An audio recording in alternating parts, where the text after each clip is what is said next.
লালমনিরহাটের ঠিক যে সদর হাসপাতাল রয়েছে 250 শয্যার সদর হাসপাতাল, সেখান থেকে আপনাদের সাথে সরাসরি যুক্ত রয়েছি আমি আনিসুল ইসলাম রাজীব, খবর লালমনিরহাট অনলাইনে। দর্শক, আমরা কিন্তু কিছুক্ষণ আগে মোবাইল ফোন মারফতে জানতে পেরেছি যে লালমনিরহাট শহরের যে নর্থ বেঙ্গল এলাকা রয়েছে সেখানে কিন্তু একটি দুর্ধর্ষ ছিনতাইয়ের ঘটনার অভিযোগ উঠেছে। লালমনিরহাট সদর থানায় যে অভিযোগ করা হয়েছে সেটি অনুযায়ী একটি ব্যাগে 3 লক্ষ টাকা এবং গলায় স্বর্ণের চেন ছিল সেইটি কিন্তু ছিনিয়ে নেওয়া হয়েছে। এই বিষয়ে আমরা যে ভুক্তভোগী রয়েছে তার সাথে কথা বলবো। আমরা বিষয়টা আসলে কোনো কিছুই অবগত ছিলাম না। প্রথমে আমরা আমার বোনের বাসা থেকে বের হয়ে এসে আমরা যখন এই নর্থ বেঙ্গলের মোড়ে কর্মসংস্থা ব্যাংকের সামনে যে মেহেদি নামে একটা ওষুধের দোকান আছে, হ্যাঁ, তার দোকানের সামনে এসে দাঁড়ার সাথে সাথে আমাদের পথ অবরুদ্ধ করে, হ্যাঁ, আমার গাড়িতে তারা সঙ্গে সঙ্গে আতঙ্কিতভাবে আমার গাড়ি ভাঙচুর করলো।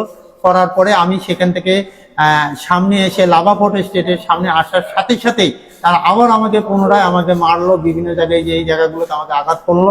হ্যাঁ, আঘাত করার পরে আমার পিছনে আমার বাবু এবং আমার স্ত্রী ছিল, ন্যান্সি ছিল, হ্যাঁ, তার সাথে সাথে তারা ওই মুহূর্তে তাদের একটা স্বর্ণের চেন ছিল। এবং আজকে আমরা কর্মসংস্থান ব্যাংক থেকে একটা 3 লাখ টাকা ঋণ নিয়েছি, যেটি রূপালী ব্যাংক থেকে উত্তোলন করা টাকাটা আমাদের কাছে ছিল, তারা সম্পূর্ণ ব্যাগ ছিল তারা ছিনতাই করে নিয়ে চলে গেছে। এখানে ওই যে শাইনুর নামে একটা ছেলে আছে নর্থ বেঙ্গল মোড়ে লাভাপোর্টের পিছনে তার বাসা, এবং তার বাবা ওখানে মাইকের দোকান করে, শাইনুর মাইক।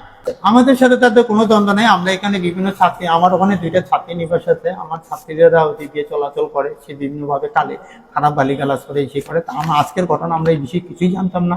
আমরা এসে খালি মোড়ে এসে দাঁড়াইছি আর আতঙ্কিতভাবে ওই এলাকার সকল মানুষ দেখেছে, আমি কোনো কথাই বলি না, আমরা শুধু মাইক খেয়েছি আর দেখেছি। ঘটনাটা 9টা হয়তো 9:30টার মধ্যে আনুমানিক। ক্ষতি হয়েছে যে আমার গাড়ি ভাঙচুর হয়েছে এবং আমাকে যে মেরে আঘাত করা হয়েছে, এই যে বিভিন্ন জায়গায় মার দেওয়া হয়েছে, যে এই জায়গায় এবং আমাদের যে টাকা ছিল সেই টাকাটা ছিনতাই করেছে এবং তারা স্বর্ণের চেন ছিনতাই করেছে পিছন থেকে এবং তাকে পিছনে আঘাত করা হয়েছে। তার আমার মিসেসকে তারা পিছনে আবার মারছে। জি, আমরা থানায় অভিযোগ করেছি। আমি সঙ্গে সঙ্গে থানার ওসি স্যারকে ফোন দিয়েছিলাম। উনি তাৎক্ষণিক মুহূর্তে একটি পুলিশ ভ্যান পাঠিয়েছিলেন।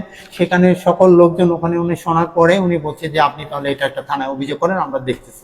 আমাদের বাসা হচ্ছে যে স্টেডিয়াম পাড়ায়, জেলখানা রোডে।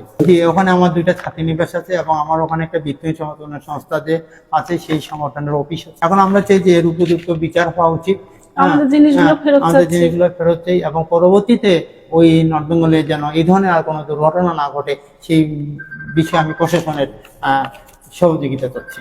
আমরা তো লক্ষ্য করেছি আপনারা একটি অভিযোগ দিয়েছেন লালমনিরহাট শহরের যে নর্থ বেঙ্গল এলাকা রয়েছে সেখান থেকে 3 লক্ষ টাকা ব্যাগে এবং আপনার গলার স্বর্ণের চেন ছিনতাই করা হয়েছে প্রকাশ্যে।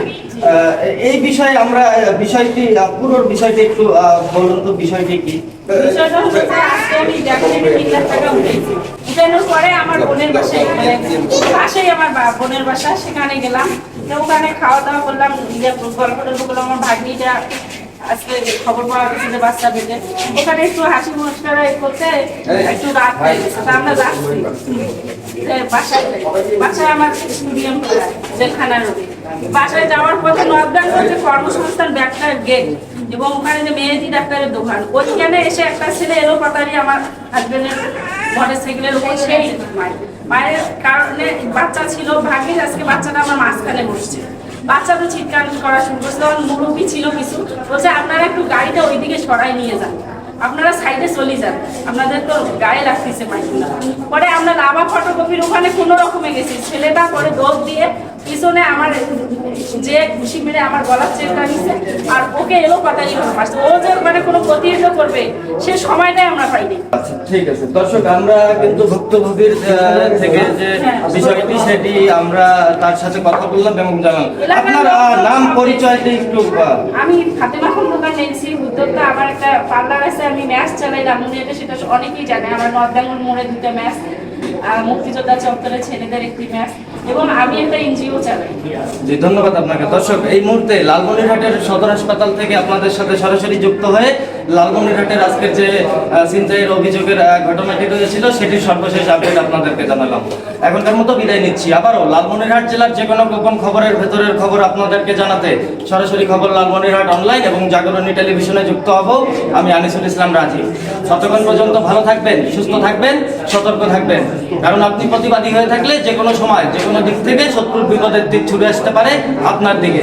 এখনকার মতো বিদায় নিচ্ছি। আসসালামু আলাইকুম, খোদা হাফেজ।